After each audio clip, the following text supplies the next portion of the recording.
Hoy os traemos un testimonio de una paciente que ya lleva un tiempecito operada, ¿verdad? 2 años. 2 años ya. Así que nada, cuéntanos un poquito. ¿Te acuerdas ya de la cirugía o ya se te ha olvidado? Ya se me olvida un poco. Muy bien, pues cuéntanos cómo te notas ahora, que es lo más importante 2 años después, y después Ahora. hablamos de la anterior. Bueno, ahora me siento muy contenta. Mi pecho, espectacular. Todos dicen que bien natural.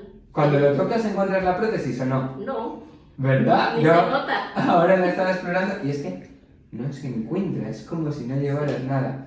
Y a nivel de la cirugía, ¿te acuerdas de cosas o ya te has olvidado del postoperatorio y esas cosas? Bueno, Porque ella trabaja cogiendo bastante peso. sí. ¿Y Trabajo en cómo? hostelería y cojo mucho peso. La primera semana sí un poco me sentía, pero ya después ya totalmente. Libre como un pajarillo. Y cuenta qué nos pasó con el volumen, porque tú querías hacia arriba y yo qué te decía Que no, que no, que era mucho. que era demasiado. ¿Y hemos acertado más o menos o no? Sí, ¿Te habrías puesto más? no, No, muy bien. Pensaba que ibas a decir que sí, ¿eh? no, estoy Bueno, muy contenta. Muy bien. ¿Quién eligió el volumen en tu caso? ¿Lo elegiste tú o lo elegí yo? Bueno, creo que los dos.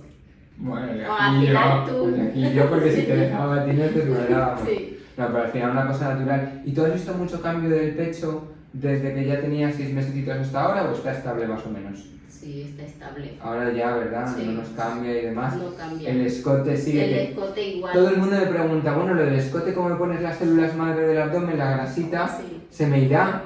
¿Se te ha ido algo? No, para nada. Muy bien. Pues nada, oye, me alegro un montón de verte y de que estés tan bien, que joder, que después de 2 años, pues hay veces que incluso se puede caer un poquito o algo, pero Yo me lo noto. está fabuloso. Sí. Pues me alegro un montón y muchas gracias por compartirlo. Gracias.